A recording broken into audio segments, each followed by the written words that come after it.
On September 17, 2003, a routine welfare check in a remote area of St. Landry Parish, Louisiana, would uncover one of the most disturbing family situations in modern American history. Deputy Mark Thibodeau approached the dilapidated property after neighbors reported not seeing any of the family members for nearly 2 weeks. What began as a missing persons investigation would evolve into something far more sinister. The Whitley family had lived on this isolated 15-acre property for 3 generations. The current residents were believed to be 67-year-old patriarch Gerald Whitley, his adult sons Darren, 43, and Matthew, 38, and at least 5 younger individuals whose exact identities were unclear to neighbors and local authorities. The family was known for their reclusiveness, with the younger members rarely attending school and the adults working odd jobs across parish lines. As Deputy Thibodeau approached the weather-beaten farmhouse, the first thing he noticed was the eerie silence. No children playing in the yard, no movement behind the curtained windows, no response to his repeated knocks. When he circled around to the back of the property, he discovered an unlocked door leading to the kitchen. What he found inside would haunt him for years to come. The interior of the house was in complete disarray, Thibodeau would later report. Food left on the table, some of it half-eaten, clothes scattered throughout, family photos on the walls, but something about them seemed off. Same faces appearing in different familial contexts. It was as if someone had tried to create the appearance of a normal family, but didn't quite understand how families work. There was no sign of violence, no evidence of a struggle. The family vehicles remained parked outside. Cell phones were left on countertops. It was as if the entire family had simply vanished into thin air. The most disturbing element, several rooms contained children's items, toys, clothing, school materials, but with no documentation or clear indication of who these children were. The initial search of the property revealed no human remains or signs of foul play. Investigators were left with a troubling mystery. What had happened to the Whitley family? And who exactly comprised this family? If you want to follow more cases like this, that shake entire communities and reveal hidden truths, subscribe to the channel so you don't miss any investigation. The disappearance of the Whitley family prompted an immediate investigation by the St. Landry Parish Sheriff's Office. The first 48 hours focused on standard missing persons protocols, with authorities checking hospitals, airports, and bus stations. Interviews with neighbors provided little insight. They kept to themselves, said Eliza Tanner, whose property bordered the Whitley land. Sometimes months would go by without seeing anyone except Gerald driving into town for supplies. The children, they were rarely outside. When they were, they seemed afraid, always looking back at the house. The breakthrough came 3 days into the investigation when Detective Sarah Mouton discovered a hidden compartment beneath the floorboards in Gerald Whitley's bedroom. Inside were dozens of notebooks, birth certificates with inconsistent information, and photographs spanning decades. The documentation painted a disturbing picture of generational abuse and isolation. What we found in those journals was unlike anything in my 20 years of law enforcement, Detective Mouton stated. Gerald Whitley had been maintaining a closed family system for decades, with children being born into captivity, their identities deliberately confused, and their understanding of familial relationships systematically distorted. The investigation expanded when authorities discovered that Gerald Whitley had previously lived in 3 other Louisiana parishes, as well as briefly in East Texas and southern Mississippi. In each location, he had maintained isolated properties and withdrawn his children from school under the guise of homeschooling. DNA testing became a critical component of the investigation. Blood samples collected from toothbrushes, hairbrushes, and other personal items in the home revealed disturbing genetic patterns. The children living in the home shared complex familial relationships that couldn't be easily categorized. Some were siblings, some were half-siblings, others were both cousins and half-siblings simultaneously. The genetic profile of this family was unlike anything our forensic team had encountered, explained Dr. Raymond Johnson, the forensic geneticist brought in to analyze the samples. We found evidence of at least 3 generations of inbreeding, with paternity lines that crossed and recrossed in ways that defied conventional family structures. 6 weeks into the investigation, authorities received the first confirmed sighting of one of the missing family members. Darren Whitley was spotted in a small town in northern Arkansas, attempting to purchase supplies using cash. By the time local police arrived, he had disappeared again, but security footage confirmed his identity. He appeared gaunt and anxious, repeatedly looking over his shoulder. The investigation hit another significant hurdle when record searches revealed that most of the children living in the Whitley home had never been officially registered with the state. They had no social security numbers, no school records, no medical history. They existed entirely outside the system, making them nearly impossible to track or identify. The case took a dramatic turn on November 8, 2003, when an anonymous call led investigators to an abandoned hunting cabin deep in the Atchafalaya Basin, America's largest river swamp.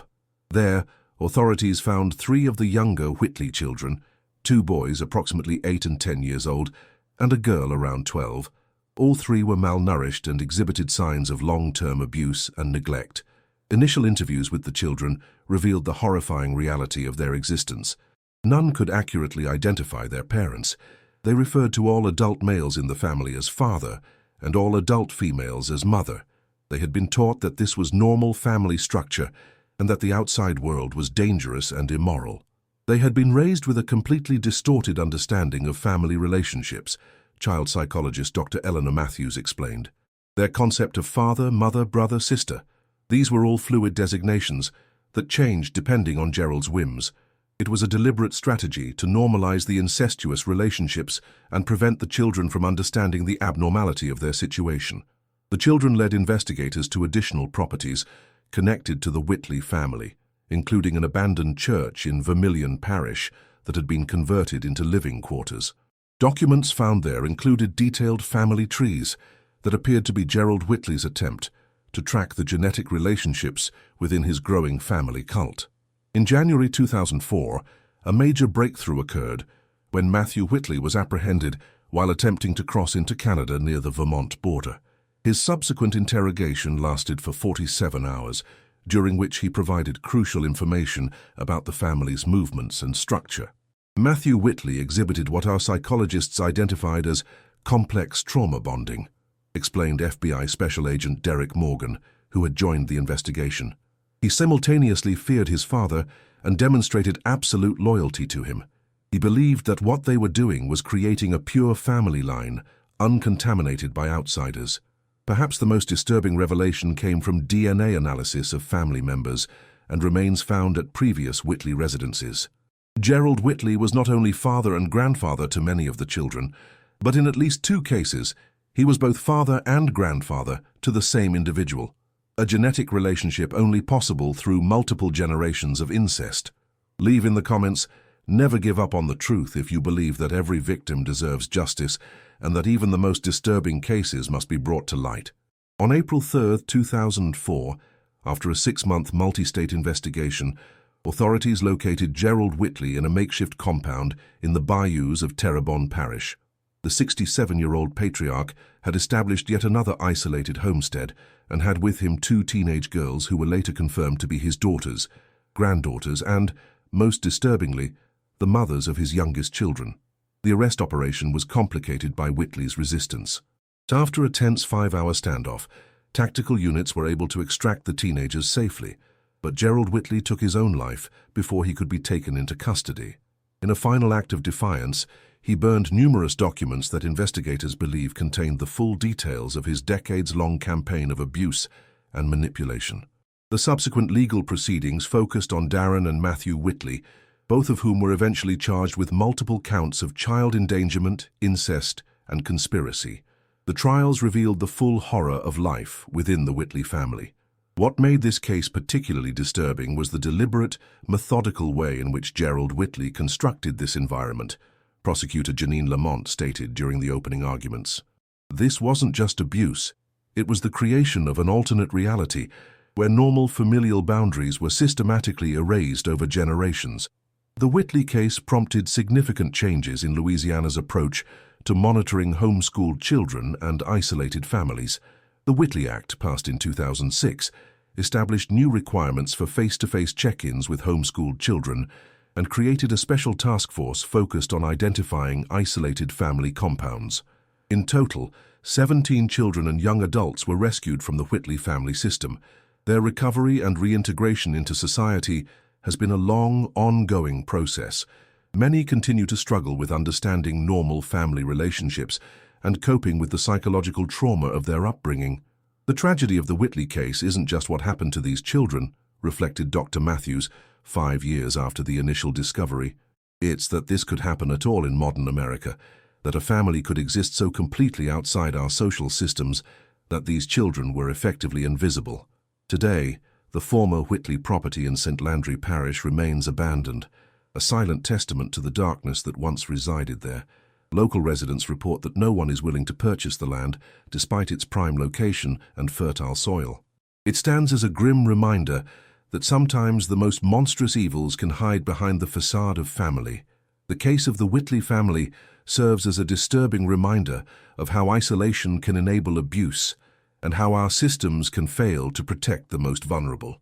It challenges us to remain vigilant, to question when something doesn't seem right, and to remember that family bonds, when twisted and corrupted, can become the strongest chains. If you watched all the way through, it's because you care about these cases that mark families forever. Leave a comment saying, "I watched until the end, so I can get to know you and find out who really cares about the search for truth." Don't forget to like this video and share it with others who appreciate in-depth investigations into the darkest corners of human behavior. Remember to subscribe to the channel for more investigations that expose hidden truths and give voice to those who have been silenced.